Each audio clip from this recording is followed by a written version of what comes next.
दोस्तों, स्वागत है आपका अपने YouTube चैनल मेरे साथ देश की बात में।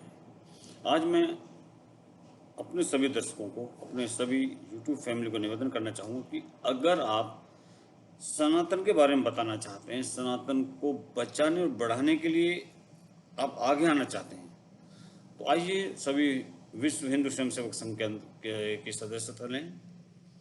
और मैं कहना चाहूँगा कि देखिए, भारत के अंदर में बहुत सारे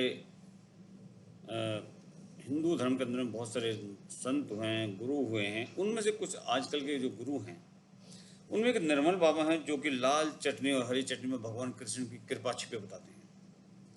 रात दिन पूजे जा रहे हैं। कोई भी नहीं पूछता कि लाल और हरी चटनी में कृपा कैसे आ जाएगी उनसे।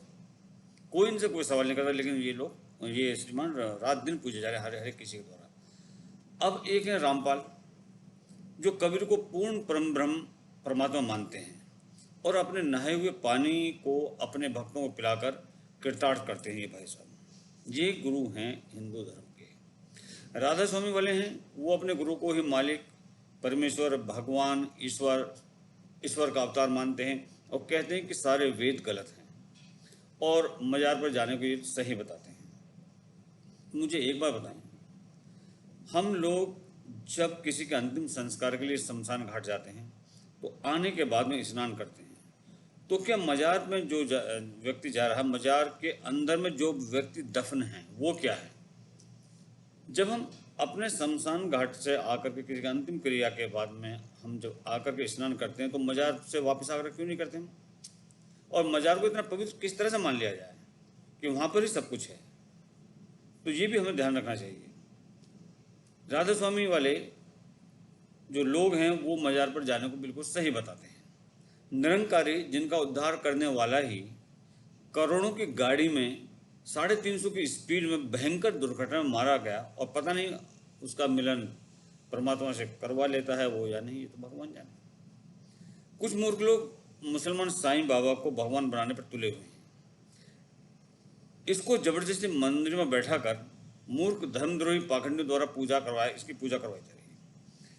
हमको किसी को भी गुरु मानने से पहले, किसी को भी अपना आदर्श मानने से पहले हमें उसकी सच्चाई जाननी बड़ी आवश्यक है। कितने लोग हैं जो इस देश के अंदर जो कि साईं की सच्चाई को जानते हैं? साईं का बाप अफगानी पंडारी मुसलमान था। उसका काम था भारत के अंदर रहने वाले लोगों के घरों में घुस करके चोरी और डकैती करना, और वही शिक्षा उसने अपने बेटे को दी। और वही वो व्यक्ति था साईं का पिता, जिसने हमारी महारानी लक्ष्मीबाई को दगा देकर के मरवाया था। मांसाहारी, शाकाहारी, शाकाहारी, निरंकारी, सब के सब हिंदू हैं, लेकिन सच में हिंदू कौन है ये किसी को नहीं पता। कौन असली हिंदू है कह नहीं सकते। सभी एक दूसरे को बहुत बड़ा मानते हैं। आखिर कब जागोगे हिंदू? आप कब जागोगे? आखिर तुमने स्वयं ही खुद ही वैदिक सनातन धर्म की सबसे ज़्यादा हानि की है, किसी दूसरे ने नहीं की। और ना ही हमको किसी दूसरे को दोष देना चाहिए कि फलाने ने हमारे धर्म का सत्यानाश किया है या हमारे धर्म को बिगाड़ा है, क्योंकि हानि अगर हमने अपने धर्म की है तो वो खुद की है। कोई विदेशी इसका जिम्मेदार नहीं है। किसी मुसलमान को, किसी ईसाई को, किसी को भी हम इसके लिए दोषारोपण नहीं कर सकते। इसका दोष खुद हिंदुओं का है। ये हिंदू हैं, जिसने जैसा पागल बनाया वो वैसा पागल बन गया। जिसने अपनी दुकान सजाई वो उतना ही बड़ा परमेश्वर बन गया। इस सबका कारण है स्वधर्म ज्ञान का अभाव, अपने धर्म का ज्ञान नहीं होना और आधुनिकता की दौड़ में पागल होना। ये इसका सबसे बड़ा दोष है। धर्म के तत्व को न जानने के कारण ही आज किसी भी पाखंडी के जाल में हम लोग फंस जाते हैं और फिर सभी साधु संतों को गलत बताने का जघन्य अपराध भी करते हैं। सारे साधु संत एक जैसे नहीं हैं। कुछ महान भी हैं, कुछ वास्तविक भी हैं, कुछ वास्तव में ही अच्छे हैं। और धर्म तो ईश्वर को भी दोषी बताते हैं।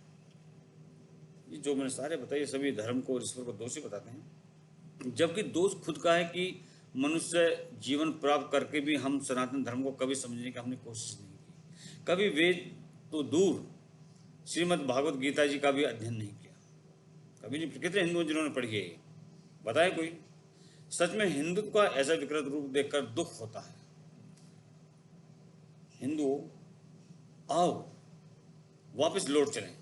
सनातन धर्म की ओर चलें, क्योंकि सनातन ही सर्वश्रेष्ठ है। पुनः वैदिक धर्म का परचम लहराएं पूरे विश्व के अंदर, भारत को पुनः आर्यव्रत बनाएं, विश्व गुरु बनाएं। आज हमें ऐसा प्रधानमंत्री मिला है जो खुद भी सनातन के परचम को चारों तरफ लहरा रहा है। तो आइए हम सब अपने प्रधानमंत्री का साथ दें और इस सनातन के परचम को हम पूरे विश्व में फैलाएं। धन्यवाद। जय श्री राम, जय भारत।